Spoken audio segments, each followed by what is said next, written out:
Special right triangles. In order to really understand how the unit circle works and why it's important for us to know it and to be able to evaluate trig functions at special angles, it helps to understand your special right triangles from geometry. Now, if we take a look first at the 45, 45, 90 proof, we're going to do this, and I'm going to show you why the relationship between all of the sides work. Okay, so first off, one of the things that we need to remember is that the hypotenuse on our unit circle is 1. Okay, so the hypotenuse, which is the radius from the center of the circle to the edge of the circle, that's 1. We create our 45, 45, 90 triangle because at 45 degrees out, remember this is 45 degrees, got a point up here, we drop it straight down so it's perpendicular to the x-axis, which makes a 90-degree angle here. And so this angle is also 45 degrees. Now, another thing that you learned in geometry is that if these two angles are the same, then these two sides are the same length. Now, I'm going to let this side be x. Okay? When we're talking about x, we're talking about from here out to, can't quite do it, to here. Okay? So that's x. That's a terrible. Let's see if we can't do a line instead so that comes out a little bit nicer. How's that?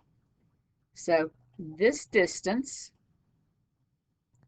is x. All right? From the origin to here. Now, this is the same length, and I don't know that I did that quite exact there, as this guy. Okay, so this is x. If this guy is x and it's a 45, 45, then I also know that this side is x. Now, the Pythagorean theorem says that if I square this side and this side, add those together, I will get the hypotenuse. So that means I have x squared plus x squared is equal to 1. I have 2 x squareds, which is equal to 1. I divide both sides by 2, so my x squared is equal to 1/2. Now to find, I've got to take the square root.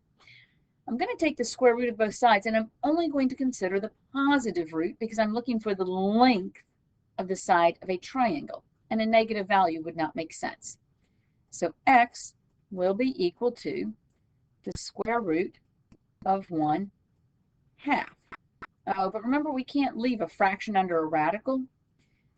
So I can actually do the square root of 1 over the square root of 2. Well, that's nice because that becomes 1 over the square root of 2. Except, again, I'm not supposed to have a radical in the denominator. So use the multiplicative identity to multiply by the square root of 2 over the square root of 2. The square root of 2 over square root of 2 is 1. So when I multiply by this, I'm just multiplying by 1. I'm just changing this form, not changing its value. This will tell me that x will be equal to the square root of 2 over 2. So now I know that this is square root of 2 out, square root of 2 up. So now I have square root of 2 over 2, square root of 2 over 2. Now, we've talked about sine and cosine. Remember that sine, okay, of my angle is equal to, if this is my angle, the opposite over the hypotenuse. Well, the opposite is the y value. So this is going to be the square root of 2 over 2 all over 1, or just the square root of 2 over 2. Likewise, the cosine of theta is equal to the adjacent, which is the square root of 2 over 2, over 1. So it, again, is just square root of 2 over 2. Now you say, but what about if I have a bigger triangle or a smaller triangle so that the hypotenuse isn't 1? Well, remember, if I double the length of the hypotenuse, I need to double the lengths of the other two. A similar triangle, okay, has the same angle measures so that the ratio of their legs remains the same. So I can make this 2 and 2x and 2x, right? I could, if I've got a similar triangle, as long as I make these angles 45, they're always going to be in this ratio. So the sine of theta is square root of 2 over 2. It's the ratio of the length of the sides. It doesn't have anything to do with how big the triangle is. It has to do with the ratio of a side to the hypotenuse. So all 45-degree angles result in a sine of root 2 over 2 and a cosine of root 2 over 2. Okay, let's look at the 30, 60, 90 and how we came up with its coordinates. So again, I'm going to want to look at this guy right here. Now, remember that the radius, okay, from here out to here is 1. So what I did is I created an equilateral triangle so that all the sides were 1. But remember that I can't do, I need a 90-degree, I need a right triangle to do my trig. So from this point up here, I'm going to drop straight down. What happens when I bisect? Okay, first off, this is an equilateral. An equilateral triangle means then that this is 60 degrees, and this out here is 60 degrees, and up here is 60 degrees. But when I drop this altitude, I am actually bisecting the angle. Therefore, I have this angle right here is 30 degrees, and this one out here is 30 degrees. So now I'm going to look at my 30, 60, and that means that this is a right angle, 90-degree triangle. Well, remember that when I dropped this altitude, I cut the length of this in half. So if this whole thing is 1, then this over here is 1/2. And let's get a, okay, so that you can see this. Boom. Nope. Boom. All right, so now from here to here is 1/2. I know that because I cut the triangle in half. So I split the angle at the top, so this is 30. I also know that if the length of this whole thing is 1, then this is 1/2. Now I have the hypotenuse and the adjacent. I need this height. How can I find that?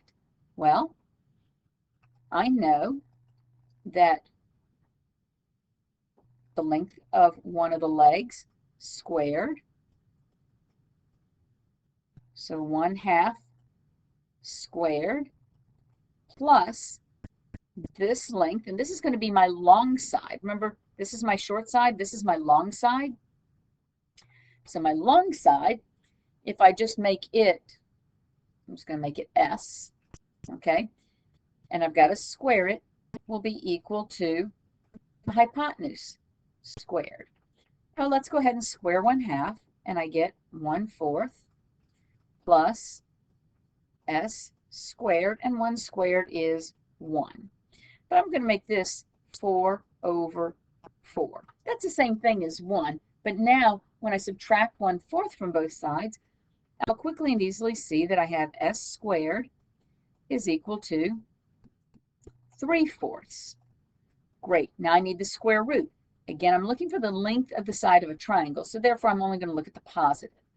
So S will be equal to the square root of 3 over the square root of 4, which is going to be the square root of 3 over 2. So the length of this side is the square root of 3 over 2, which means that my point here is 1/2 square root of 3 over 2. Now my sine is my opposite over my hypotenuse, root 3 over 2 over 1. My cosine is the adjacent side, 1/2 over 1, or just 1/2. This is how we got this point. When we move it down here, okay, if we were to use the 30, just flip it around, notice that you would just wind up with your 1/2 out here. Okay, this is the 30, 60, 90 proof. These sides, the short side of a 30, 60, 90 triangle is always 1/2 the length of the hypotenuse. The long side is always root 3 over 2 times the hypotenuse. And I'm sorry, I think I misspoke back here. Each side of a 45/45 is the square root of 2 over 2 times the hypotenuse. Okay? All right, so those are the proofs of the 30, 60, 90 degree, and those are your special right triangles. With those, you'll do your whole unit circle, and those are the only values you really have to memorize, those and the quadrantals.